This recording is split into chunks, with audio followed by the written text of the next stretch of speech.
নমস্কার। পুরোপুরি আরো একটা নতুন ব্লগে আপনাদের সবাইকে অনেক অনেক স্বাগত জানাই। আজ বুধবার। এই সন্ধ্যাবেলা আমরা তাইওয়ানের তাইপেই শহরের ওয়ানলং মেট্রো স্টেশন থেকে এখন ট্রেনে করে আমরা যাব নিউ তাইপেই সিটি। আজকে আমাদের একটা বাংলাদেশি দাদার বাড়িতে নিমন্ত্রণ রয়েছে। ওনাদের বাড়িতে এর আগেও গিয়েছিলাম, আজকে আবারও নিমন্ত্রণ রয়েছে। আমরা সেজে গুজে সবাই বেরিয়ে পড়েছি। ওয়ানলং থেকে আমরা যাব ডাবিংলিং, তারপর ওখান থেকে জংহি। অনেকটা রাস্তা, প্রায় 1 ঘন্টা রাস্তা। মাম্মাকে বসিয়ে নিয়েছি, মাঝে মধ্যে ও কোলে ওঠে। আর এদিকে বাইরে প্রচন্ড বৃষ্টি হচ্ছিল সকাল থেকে। এখন একটু আকাশটা ধরেছে, তাই আমরা বেরোতে পেরেছি।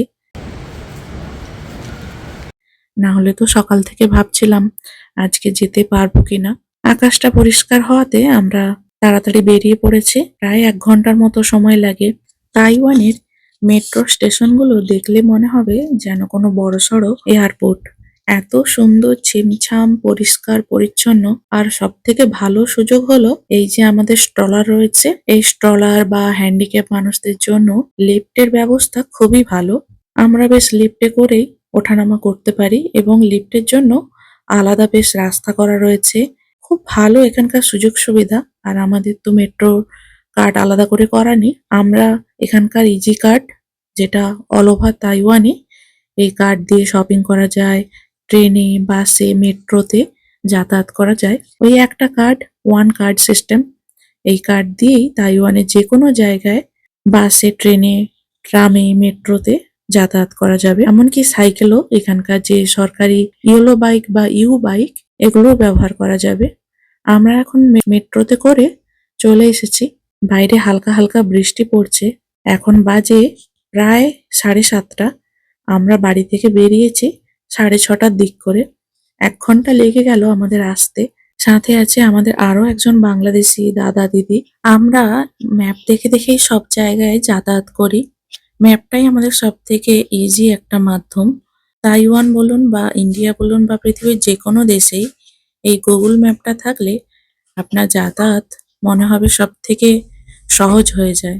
আমরা বাড়িতে পৌঁছে গেছি। এখানে আজকে অনেক রকম খাবার দাবারের আইটেম রান্না হয়েছে। সকাল থেকে অনেক কিছু রান্না বান্না করেছে। আমরা সবাই একসাথে বসে অনেক খাওয়া দাওয়া করলাম, বেশ গল্প গুজব করলাম। এটাই সব থেকে বড় আনন্দ। বাংলাদেশি মানুষ বা ইন্ডিয়ান মানুষ যেই হোক না কেন, সবার মধ্যে একটা আলাদা আন্তরিকতা রয়েছে। সবাই একসাথে খাওয়া দাওয়া করে, আনন্দ গল্প গুজব করে আমরা বাড়ির পথে রওনা দিলাম। আজকের খাবারে কি কি আইটেম ছিল? ফ্রাইড রাইস, আলু ভাজা, চিকেন দিয়ে ডাল, পালং চিকেন, চিকেন কারি, চিংড়ি মাছের কারি, বেগুন ভাজা, আর সব থেকে বড় হলো ইলিশ মাছ ভাজা, যেটা এখানে পাওয়াই যায় না। ওরা বাংলাদেশ থেকে এনেছিল ইলিশ মাছ। সেই ইলিশ মাছ আমাদেরকে আজকে খাওয়ালো। এটা সব থেকে বড় আনন্দের। তাইওয়ানে বসে আমরা ইলিশ মাছ খাচ্ছি, এটা যে কত বড় পাওয়া।